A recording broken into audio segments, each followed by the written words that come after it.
Hello everyone. आज हम बात करने जा रहे हैं बैंक निफ्टी में, जो कि आज हमें एक अच्छा सा मोमेंट, एक शॉर्ट कवरिंग देखने को मिली, जो कि हमने कल आपको बताया था चीज़ों पर व्यू बनाना चाहिए।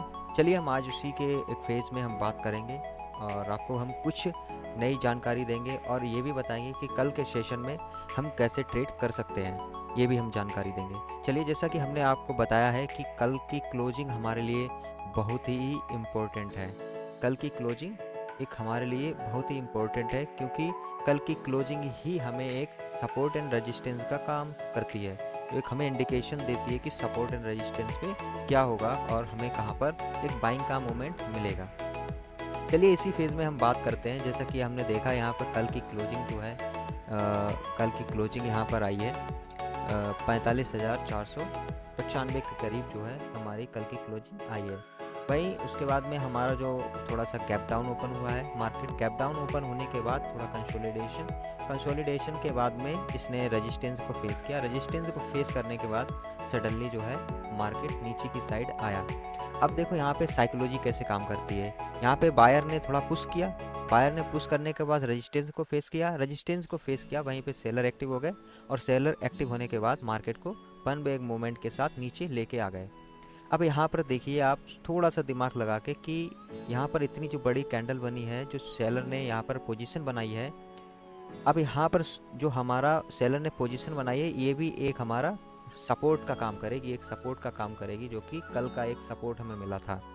तो यहाँ पर सपोर्ट को इसने ब्रेक नहीं कर पाया। वहीं पे यहाँ पर कंसोलिडेशन थोड़ा हुआ।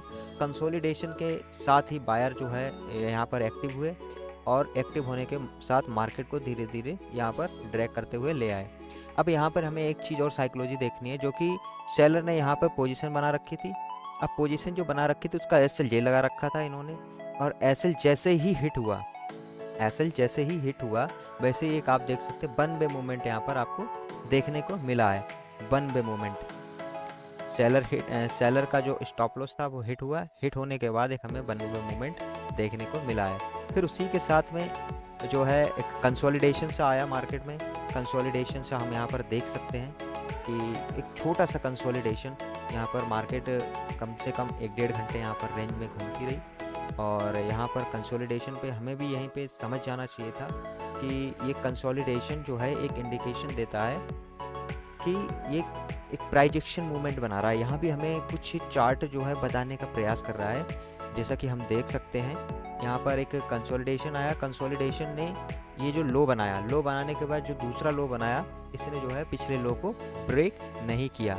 इसने पिछले लो को रिस्पेक्ट दिया, जो कि यहाँ पर हम देख सकते हैं पिछले लो को रिस्पेक्ट किया। और फिर उसी के साथ में मार्केट जो है जैसे ही बायर एक्टिव हुए और एक्टिव होने के साथ ही मार्केट को ऊपर ले गए। अब जो हमने आपको कल दिखाया भी था, शायद आपको याद होगा, ये हमारा तीसरा लेसन है। अब यहाँ पर मार्केट रेंज बनाने के बाद यहाँ पर घूमने लगा और फिर इसी के साथ क्लोजिंग आ गई हमारी। अब चलिए हम देखते हैं कि कल हम कैसे ट्रेड कर सकते हैं और कैसे नहीं कर सकते हैं, किन किन चीज़ों पर हमें विशेष देखना है और किन चीज़ों पर हमें नज़र बना के रखनी है। चलिए हम बात करते हैं, जो कि ये जो हमने कुछ रेंज बना रखी है, अगर बाई चांस इसी रेंज में ओपन हो जाता है, अगर बाई चांस इसी रेंज में हमारा जो है कल का मार्केट ओपन होता है, तो हमें यहाँ पर वेट करना है और यहाँ पर कंसोलिडेशन सा होना है, जैसा यहाँ पर बना रखा है, जो कि हमारा 46,000 पर स्ट्रॉन्ग रेजिस्टेंस है। फिर उसके बाद में हमारा 45,960 पर भी एक स्ट्रॉन्ग रेजिस्टेंस है और उसी के साथ जो है हमारा सपोर्ट जो है 45,884 का है। हमें इन सब चीज़ों पे नज़र बना के रखनी है। और अगर यहाँ पर कंसोलिडेशन करने के बाद जिधर भी साइड ये निकलता है, तो हमें कम से कम 200-300 पॉइंटों की मूवमेंट कल भी देखने को मिलेगी। अगर यहाँ पर कंसोलिडेट करने के साथ ही अगर ये नीचे की साइड आता है, तो हमें यहाँ भी एक मूवमेंट मिल सकती है, जो कि हमें 200-300 पॉइंटों की आराम से मूवमेंट मिल जाएगी, जो कि एक सपोर्ट हमारा है यहाँ पर। ये सपोर्ट है 45,720 का एक सपोर्ट लेगा। और उसी के साथ हम आपको कुछ और जानकारी देंगे, जो कि हम कल के सेशन में हम कैसे प्रोडिक्शन कर सकते हैं, एक रेशियो लगा सकते हैं कि क्या होने वाला है मार्केट में। चलिए फिर हम बात करते हैं FIIs और DIIs का डेटा की। ये जो है 1 करोड़ की हमें जो है देखने को मिली बाइंग। दूसरी निफ्टी 50 में भी 30,130 करोड़ की देखने को मिली बाइंग। वैसे ही आज के सेशन में अगर हम आज की बात करें तो आज क्या हुआ, तो आज हमारा जो है यहाँ पर सेलिंग हुई है। जैसा कि आप देख पा रहे होंगे यहाँ पर अच्छी खासी क्वांटिटी में यहाँ पर सेलिंग हुई है, जो कि बैंक निफ्टी में सेलिंग हुई है। बैंक निफ्टी में करीबन 29,208 करोड़ की सेलिंग हुई है। वहीं पे हमारा बैंक निफ्टी का जो है 3,545 करोड़ की सेलिंग हुई है। अब यहाँ पर हमें क्या समझ में आता है कि यहाँ पर एक सेलिंग का प्रेशर हमें देखने को मिला है, जैसा कि हम देख सकते हैं यहाँ पर। अब सेलिंग जो है वो हमें कल के सेशन में एक मंदी का बाजार के साइड इंडेक्शन मीन्स मंदी के साइड हमें एक अब ये जो हमने आपको सेलिंग दिखाई है, ये हमें एक मंदी के साइड का एक नज़रिया हमें बना के रखना है, जो कि कल हमें एक सिनेरियो देखने को मिल सकता है।